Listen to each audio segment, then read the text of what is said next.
Olá, seja bem-vindo ao Imprensa e Debate. Segundo dados do Censo 2010, a cidade de São Paulo possui pouco mais de 11 milhões de habitantes. Destes, 8 milhões moram nas periferias. Para dar voz a quem mora nestas regiões, comunidades criam sua própria mídia. É uma forma independente de se informar e, em muitas vezes, dar a versão real de uma história contada por outro meio de comunicação. A internet é uma boa forma em criar canais para a população. No Morro do Alemão, no Rio de Janeiro, o site A Voz da Comunidade denuncia problemas da região e traz um novo ângulo de notícias para os moradores. Em São Paulo, a história também é parecida. Mídias como a Rádio Comunitária Itaquera dão voz a quem não é ouvido.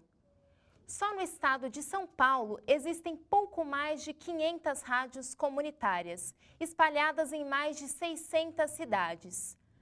Segundo o levantamento da ONG Artigo 19, o Brasil conta com mais de 3.000 rádios comunitárias. Para falar sobre esse assunto, convidamos aos nossos estúdios os jornalistas Paulo Ferraz e Carmen Lúcia José. Paulo Ferraz é presidente na Rádio Comunitária Itaquera e desenvolve atividades sociais no bairro. Carmen Lúcia José é radialista, professora doutora em comunicação e semiótica na Universidade São Judas Tadeu. Sejam bem-vindos. Obrigado. Agora nós vamos assistir uma reportagem de Raquel Fagundes. A cidade de São Paulo conta com mais de 2.000 bairros distribuídos entre os 96 distritos do município. Cada um possui sua particularidade e dificuldades enfrentadas pelos moradores. Pensando nisso, movimentos sociais e de comunicação se juntam para dar voz a quem não se sente representado pelas grandes mídias. Esses veículos apontam os problemas da região, promovem os eventos que acontecem no bairro e divulgam o comércio local. Eu não enxergo o jornalismo a não ser como uma forma de pressão contra o poder público, contra os agentes da lei, contra aqueles que precisam tomar uma providência efetiva para resolver um problema. Dessa forma, as pessoas vão reclamar próximo do local onde elas vivem, das coisas que interferem no seu dia a dia, na sua vida, no seu cotidiano. A Associação de Emissoras de Rádio e Televisão do Estado de São Paulo conta atualmente com mais de 34 veículos de radiodifusão a serviço da população. O número baixo se comparado à quantidade de bairros que compõem a cidade. A capital paulista possui ao todo 33 concessões de rádio comunitárias. Dessas, 17 possuem licença definitiva e estão concentradas em sua maioria em regiões periféricas da cidade. Existem também outras mídias de fácil acesso, mas mesmo com jornais de bairro, páginas e os canais na internet, a maioria da população ainda prefere os veículos de grande circulação. As pessoas moram na cidade, não no estado ou na União. Isso vale também para o bairro da cidade, quer dizer, as pessoas vão reclamar de determinado bairro e não de um local distante. Elas vão ter uma atenção centrada naquilo ali e elas vão criar um grupo de pressão para resolver aquele problema que está afetando a ela. Com base na reportagem que nós acabamos de assistir, por que existe uma necessidade da mídia na periferia? Existe a lei da comunicação das rádios comunitárias que diz que a rádio é a voz da comunidade. Então, este é o principal papel, é dar voz às pessoas que moram no entorno da rádio, né? Fazer com que elas possam levar a sua ação social, que ela possa levar a sua música, a sua religião e fazer com que outras pessoas possam ouvir, né, este pensamento que a comunidade tem. Eu acredito que as rádios comunitárias elas vêm atender a um outro tipo de organização das pessoas. Porque as rádios tradicionais, as emissoras tradicionais, tanto rádio e televisão, elas trabalham com targets de público, né? E quando é de massa, trabalha com todas as classes sociais, mas com 70% de cada uma delas. A comunidade não, a comunidade é um grupo que se aproxima por aquilo que tem de comum. E é sobre este comum que a mídia vai trabalhar. E quais podem ser as dificuldades que a mídia independente na periferia pode enfrentar? Eu acho que a grande dificuldade inicial, né, é o dinheiro para montar isso, né? porque sempre vem de alguém e depende depois que vínculo que você cria com esse alguém. A segunda coisa é exatamente todas essas pessoas que estão envolvidas com as rádios comunitárias, com uma mídia comunitária, ela tem o modelo da mídia tradicional. Então, ela acaba, muitas vezes, repetindo exatamente o que as outras fazem e perdendo exatamente esse grande pilão que são os conteúdos formados por aquilo que é comum em todo mundo daquele grupo. Então, é exatamente isso que a professora falou. Uma das dificuldades maiores é exatamente a questão financeira, uma vez que o próprio governo não pode financiar a construção dessas rádios ou patrocinar, né, as rádios comunitárias. Então, acaba sobrando para a comunidade esse desempenho de montar as rádios. Na cidade de São Paulo são 34, tem 18 só que funcionam, as outras não conseguiram ainda se estabelecer, né? Mas quando você tem lá vontade, como acontece na Rádio Comunitária Itaquera, que nós juntamos um grupo grande de pessoas, que são aproximadamente 50 pessoas, que tem 33 programas na rádio comunitárias, nós conseguimos fazer com que a rádio funcione e dar essa voz às pessoas, sem ter nenhum vínculo político ou algum vínculo empresarial. A rádio é livre e ela cumpre com essa função de dar a voz que a comunidade precisa. Qual é o conceito de mídia na periferia? O que eu acho é que essa periferia também está modulada, né? Ela está contornada, configurada como público-alvo das grandes mídias. Entendeu? Eu acho que a grande controvérsia dessa coisa da mídia comunitária, eu acho que ainda é isso, que não está devidamente esclarecido, pelo menos no Brasil. É uma questão apenas de que quem comanda estas rádios comunitárias nos grandes centros ou nas pequenas cidades tenha consciência do que é que ele está fazendo lá, de qual é o papel real dessa rádio comunitária. Se ele entender isto, que é dar voz ali à comunidade, fazer com que aquela comunidade possa expressar o seu pensamento, né, ela vai ter um papel muito grande e vai ter muito valor. Por que a grande mídia não fala da periferia? Bem, porque a grande mídia, o rádio e a televisão, principalmente, ela é concessionária, né? Então, as mídias falam conforme o doador da concessão. Dependendo do partido que está no governo federal, né? Existe uma distribuição de mídia aos parceiros desse partido, né? Então, na verdade, sempre foi assim. O grande problema do rádio e da televisão é exatamente ser concessionário. E como concessão, é o Estado federal quem distribui essa concessão, e ele não distribui para inimigo, só para amigo. É isso. Paulo, você concorda? Sim, ainda tem a questão comercial. Como que eu posso falar mal de uma grande empresa que é a maior patrocinadora da mídia no Brasil? Entendeu? Então, as pessoas acabam ficando exatamente assim.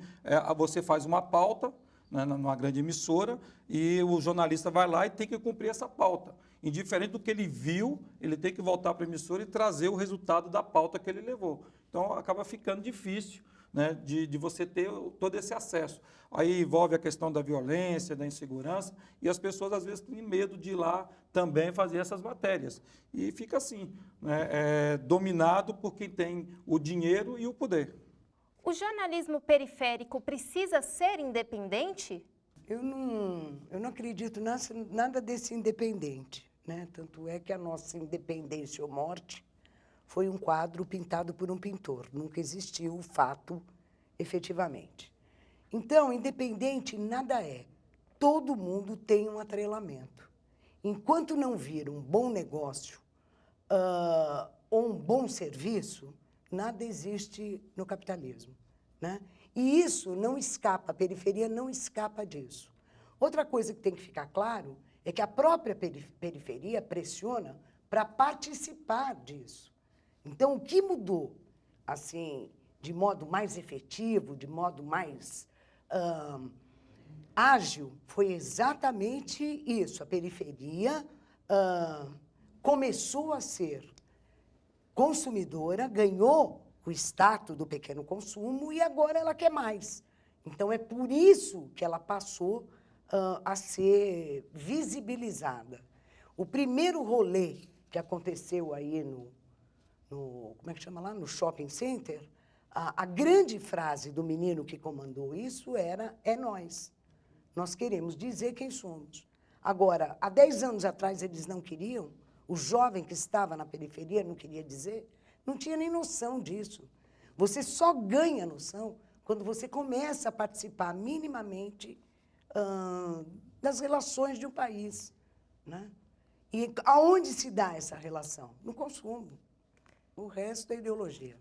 Paulo? Então, vou discordar um pouquinho aqui da professora Fique à vontade. com relação à questão da independência. Se você quer expressar o seu pensamento, e a gente precisa avançar nisso, isso tem que ser uma coisa lenta, porque a grande mídia já massificou. Os grandes patrocinadores têm já a sua vocação. Os políticos já têm os seus nichos. Então, não é fácil de a gente vencer tudo isso dentro de uma rádio comunitária. Mas eu acredito que, gradativamente, com esforço, com participação de pessoas que têm decência, que respeitam o próximo, nós vamos conseguir mudar esse pensamento na periferia. A rádio comunitária é uma força muito grande. É preciso saber usar.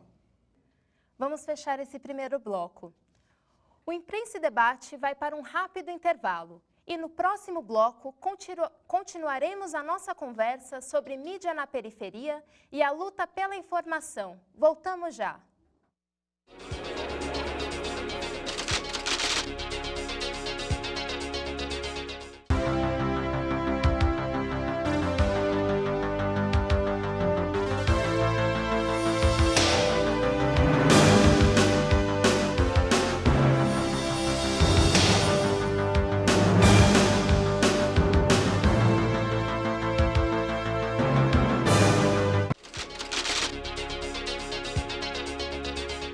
Está de volta o Imprensa e Debate. Bom, agora eu gostaria de saber de vocês, com o aumento significativo da internet e das redes sociais, também aumentaram as formas da periferia se comunicar. Gostaria de saber de vocês se o aumento significativo desses veículos também influencia na sua credibilidade.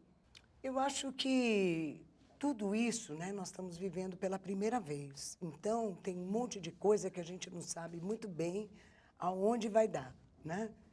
O que a gente percebe é que existe uma crise na credibilidade. Por quê? Porque a representação imaginada ficou mais importante do que a representação baseada na experiência, né? Então, eu posso ser qualquer coisa na rede social, mesmo não sendo absolutamente nada daquilo que eu divulgo de mim, tá? Então, hoje, nós estamos passando por uma série de revisões de algumas referências que valeram até o século passado e que agora a gente está diante de um outro modo de fazer comunicação. Paulo, você tem a mesma visão Sim, da professora Carmen? Exatamente, é isso mesmo. Vai levar um tempo para a gente acostumar, né, e saber como acreditar em todas essas informações que são a cada segundo jogadas na mídia, e inclusive no rádio, na televisão. A gente já não sabe mais assim o parâmetro. Vai levar um tempo para a gente ajustar isso. A realidade de um bairro periférico é mais violenta do que outras localidades. Nesse contexto, existe a repressão de veículos alternativos? Eu acho que o grande problema da violência não tem nada a ver nem com o centro e nem com a periferia, né? Eu acho que a cidade de São Paulo, ela está vivendo uma coisa chamada implosão demográfica. O que é isso? É muita gente por metro quadrado, né? Então, é muita gente onde eu moro, onde ele mora, onde você mora. Estourou, certo? E não para de chegar, e é uma grande mentira dizer que tem gente saindo. Não é verdade. Só chega, ninguém sai. Então, o que acontece? Fica todo mundo esmagado no mesmo metro quadrado. Não tem rato que encoste outro e não saia no pau. E é isso que está acontecendo conosco. Então, dizer hoje que o metrô está cheio, amanhã que o trânsito está parado, que não sei o quê, tem um monte de morador, isso é distribuir, entendeu? Casos de quem não quer enfrentar efetivamente o que está acontecendo. Então, a violência, ela não é mais, ela, na verdade, nunca esteve localizada ou no centro ou na periferia. Ela está devidamente distribuída pela cidade toda. Como que é a participação dos moradores nesses tipos de veículo? Apesar de existir o programa Censura, que a Anatel impõe a todos os meios de comunicação, né, para que registre o que está sendo dito ou mostrado, né, a Rádio Itaquera também passa por isso. Mas não é uma censura que nos proíbe de falar o que pensamos. A própria lei da rádio comunitária diz que o ouvinte tem direito de falar o que pensa, né? Então, ele não pode ser censurado. Se ele liga para a gente, nós colocamos ele no ar, ele pode falar o que ele pensa. É lógico que eu não posso alimentar se ele está dizendo barbaridades. Se eu sou o responsável pelo programa, eu não posso alimentar. Mas o ouvinte, ele tem direito de falar o que ele pensa. Existe alguma resistência quanto à credibilidade dos veículos comunitários? A questão das rádios comunitárias hoje no Brasil. O que aconteceu com as rádios comunitárias? Desde os anos 80, foi se instalando rádios piratas, milhões delas. Cada um inventava a sua rádio, pegava uma frequência livre e montava a rádio. Então, hoje, uma das grandes dificuldades para que a rádio comunitária seja aceita é fazer com que a comunidade acredite que essa rádio tem uma autorização, que ela é autorizada, que ela é definitivamente uma rádio com concessão, né? Essa tem sido a grande dificuldade, fazer com que a comunidade nos olhe como um meio de comunicação legalizado. Essa história do Lobo, são muitos anos você tendo rádio piratas, fez com que as pessoas não acreditassem que neste momento é verdade que a cidade de São Paulo tem essas rádios autorizadas. Professora, qual que é a importância da democratização das mídias independentes para o Brasil? Bem, a democratização da mídia, da cultura, é sempre importante, não é? Porque a gente para de produzir horizontalmente, né? Pensando, eu vou produzir aqui, a recepção vai ser aqui mesmo. E, ao mesmo tempo, quando a gente pensa a produção da comunicação de forma verticalizada, a gente não pensa na simplificação disso para que de A a Z todo mundo tenha compreensão, né? Então, democratizar é sempre bem-vindo. O problema é como democratizar, né? Esse é sempre o perigo, porque o Brasil não sabe o que é democratizar. O que ele sabe fazer bem é clientelar. Nós somos educados pelo clientelismo e é difícil a gente se soltar disso. A gente precisa do grande pai, do grande irmão, do grande padre, do grande pastor, do grande painho. A gente precisa disso. Vai fazer o quê? A gente ainda não aprendeu a não ter isso. Então, democratização, para mim, no Brasil, é discurso de político. Você concorda? Plenamente. Nós temos que mudar.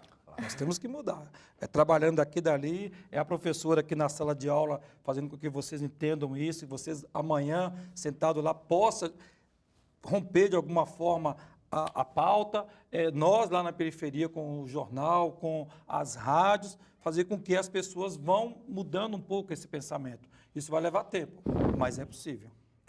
Paulo, a Rádio Comunitária de Itaquera, ela impressiona pela diversidade da programação, programas religiosos, atrações musicais. Você acredita que isso é um ingrediente fundamental para chamar a atenção das pessoas que moram na periferia a escutarem a rádio? Então, a Rádio Comunitária de Itaquera são 33 programas. Então, nós temos aí uma diversidade muito grande que abrange vários pontos da nossa comunidade. Nós temos lá o Barranco, ele trabalha com enfeites, artesanatos, né? E ele tem lá um espaço na rádio, de Itaquera para Itaquera. Nós temos um programa que se chama Itaquera Bola da Vez. Então, a gente trata das coisas ali de Itaquera. Então, eu acredito que essa diversidade de programas acaba fazendo com que as pessoas, né, que estão ali no entorno tenham um interesse pela rádio, que eles busquem na rádio. A gente tem exemplos, essa semana a mulher liga numa rádio chorando que sumiu o cachorro, faz uma semana que não achava o cachorro. Nós começamos a anunciar o cachorro dela lá na rádio, dando o tamanho do cachorro, que é um box, um cachorro manso, não sei o que, não sei o que. Daí a pouco ela ligou agradecendo que alguém foi entregar o cachorro. O cara achou o cachorro é muito manso, muito grande, é simpático, parece um gato, né? Eu tenho um em casa, e devolveu o cachorro. Ela ligou agradecendo. A filha sumiu. Então, você tem... Aí liga na rádio, porque vai perdoar a filha, porque o padrasto estava com problema, que não sei o quê, porque a filha voltar. Aí a mãe vai lá agradecer, porque a menina estava na casa da amiga, lá próximo, estava ouvindo a rádio e voltou para casa. Então, você tem algumas coisas que não é só a música, né? Você tem toda uma cultura local que, por algum fenômeno, as pessoas procuraram a rádio e nós demos esse espaço e elas podem usar isso. Entendeu? Então, não foi nem feito seleção, ó, não vai ter que ter um programa de música. Não, foi as pessoas que procuraram. Aquelas que achavam que tinham condições. Eu tenho pessoas na rádio que são analfabetas. Elas assinam com o dedo e elas têm um programa na rádio. Não foi impedido que ela fizesse uso daquilo que ela tem de melhor, que é falar, né? O Luiz, ele é cego, ele tem um programa na rádio. E a gente permite que ele faça lá o programa como ele quer fazer. Então, eu acredito que essa liberdade, né, e essa quantidade grande de coisas que existe no bairro de Itaquera, que eu gosto de chamar de cidade de Itaquera, permite que a rádio tenha esse papel, por isso que ela se destacou. Então, para a gente fechar o programa de hoje, o que a mídia comunitária se difere das demais? Além da realidade, o que ela se difere no momento de noticiar sobre a periferia? Olha, eu acho que a primeira coisa fundamental é que nenhuma mídia precisa viver de noticiar, né? O grande problema que está acontecendo nos últimos 10 anos é que a redução do mundo do impresso por conta da internet fez todo mundo pular para cima do rádio e da televisão. E transformaram-se as emissoras de rádio e televisão nesse saco que é um lead atrás do outro, né? Eu acho que ele tem toda a razão. A rádio comunitária não é para ficar noticiando. O que ele tem que fazer mesmo, a rádio comunitária, é trocar a notícia pela formação. E formação não se faz exclusivamente com a notícia. Se faz com todos esses modos de dizer o que está próximo dessa gente, que é comum a todas elas, né? E que faz parte do cotidiano para aproximá-los e para afastá-los. É isso que tem que fazer a rádio comunitária. Não precisa ficar noticiando, todo mundo noticia. Por isso que eu digo, se a rádio comunitária veio para noticiar, ela vai repetir exatamente o que as grandes mídias fazem. Acrescentaria alguma coisa, Paulo? Então, é exatamente isso. Eu posso dar mais exemplos, né? Por exemplo, a gente tem a Soninha.